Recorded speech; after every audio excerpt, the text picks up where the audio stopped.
All right, let's jump right into this explainer. Today we're unpacking a concept that is quite literally reshaping the foundations of our global economy. We're talking about the digital enablers driving Industry 4.0, specifically the fascinating dynamic between public and private data. Now, this isn't just some abstract theory. If organizations ignore these data trends, they are essentially navigating the future blindfolded, and they simply won't be able to compete in our hyper-connected world. So, let's kick things off with a crucial question. What is the actual fuel of the circular economy? When we think about building a sustainable world, our minds usually go straight to massive physical infrastructure, right? We picture towering offshore wind turbines, vast fields of solar panels, or cutting-edge recycling plants. But here's the thing. The actual fuel driving all of this forward, it's completely invisible to the naked eye.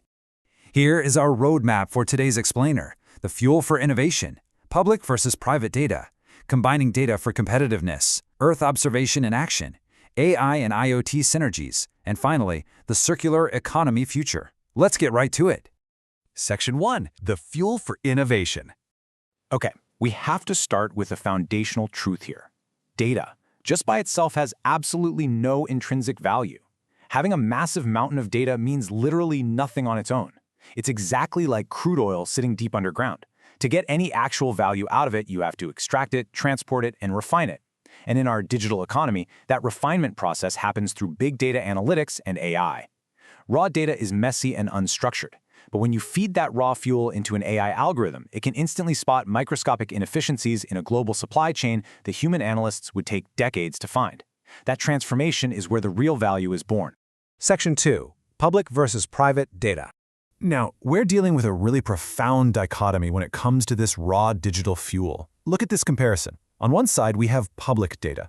This is your massive open government infrastructure, weather satellites, census data, ocean climate buoys. Because it's publicly funded, it's unfiltered, it's inclusive, and it's fundamentally designed for creating policy and holding institutions accountable. But then on the other side, you have private data. This is razor-focused information living securely in corporate data centers. It's gathered by the private sector to track consumer habits, optimize supply chains, fuel commercial growth, and directly drive corporate ESG strategies. So we have these two incredibly powerful, yet completely different data streams, which historically have been kept totally isolated from one another. Section 3, combining data for competitiveness. What happens when you actually mix these two distinct ingredients together? Well, it creates a chemical reaction that completely transforms how we innovate. We call this data synthesis. Imagine taking that inclusive, open-source public data and feeding it directly into the commercially driven analytics engines of a private enterprise. Think of a global logistics company. They have highly accurate private data on their own truck routes and fuel consumption. Now synthesize that with public meteorological data and municipal traffic patterns. Suddenly, that company isn't just reacting to the weather, they're predicting it. They're optimizing routes before a storm even hits, slashing idle times and cutting emissions. This fusion is exactly what drives true sustainable competitiveness. Just to wrap your head around the massive scale of this synthesis, check this out. The U.S. Landsat Open Data System was accessed 1 billion times globally on Amazon Web Services in just its first year alone. 1 billion. Landsat is public government data, and AWS is a private commercial platform. When that raw public data was hosted on the advanced private platform, the demand was just staggering. It proves that the global appetite for synthesized public-private data is absolutely astronomical. Section 4, Earth observation in action. So let's ground all this abstract space tech data into reality, because the economic and environmental benefits are huge. We aren't just talking about pretty pictures from orbit anymore. We are talking about satellite sensors that directly translate into monumental balance sheet savings. Look at these numbers from the EU Commission. By running public satellite data through private enterprise analytics, we are quite literally saving millions of euros. We're talking 90 to 100 million euros saved annually in coastal protection by predicting storm surges before they wipe out infrastructure. We're saving 25 million euros a year just by detecting micro oil spills early. In maritime shipping, routing cargo ships along naturally modeled ocean currents is cutting vessel fuel costs by a massive 8%. And out in the fields, smart analytics are yielding a net economic benefit of 5 euros per hectare for agriculture by telling farmers exactly when to water and harvest. That is data synthesis working brilliantly in the real world. Section 5, AI and IoT synergies. While those satellites are monitoring the macro level, cyber-physical systems and IoT sensors are monitoring the micro. They act as our digital nervous system. These tiny sensors are stationed everywhere, from the ocean floor to factory assembly lines, tracking acoustics, temperatures, and chemical compositions.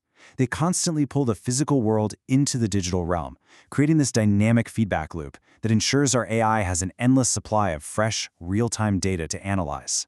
And the synergies here are incredible for reducing environmental impact while boosting efficiency. With real-time feedback, AI enables predictive maintenance, meaning we can fix a machine right before it breaks, avoiding massive material waste and downtime. It lets us balance smart energy grids by the millisecond. It also shifts us from traditional, vulnerable just-in-time manufacturing to right-in-time inventory. This means we integrate real-time environmental variables, leading to less warehousing, less overproduction, and significantly fewer emissions. I absolutely love these specific examples because they show this isn't just theory. Huawei's Nature Guardian project places solar-powered microphones high up in remote rainforest canopies.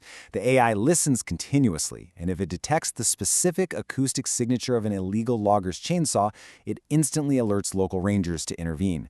Meanwhile, over in France, the Green Lives project uses connected sensors to dynamically balance energy supply and demand for thousands of residential and commercial customers simultaneously. The data is actively protecting forests and managing entire cities. Section 6. The Circular Economy Future. Ultimately, combining all these technologies is what allows us to narrow, slow, and close the loops of material flows. Organizations driving this, like the Circular Economy Alliance, know this transition is totally impossible without digital empowerment. We narrow the loop by using fewer raw resources optimized by AI. We slow the loop by making products last longer through IoT predictive maintenance.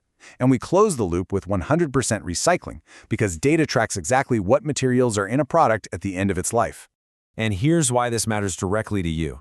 Understanding the synthesized data is your ultimate competitive edge in tomorrow's economy. By tapping into inclusive public data and merging it with hyper-focused private analytics, you don't just become more green. You become fundamentally more efficient, way more resilient against supply chain shocks, and significantly more profitable.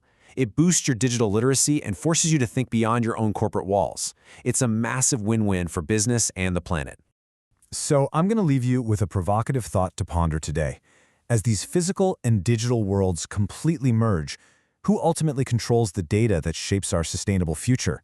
Is it the massive public agencies deploying the sensors, the private commercial entities building the AI, or informed professionals like you? Something to think about. Thank you for joining me for this explainer. Stay curious, and I'll catch you next time.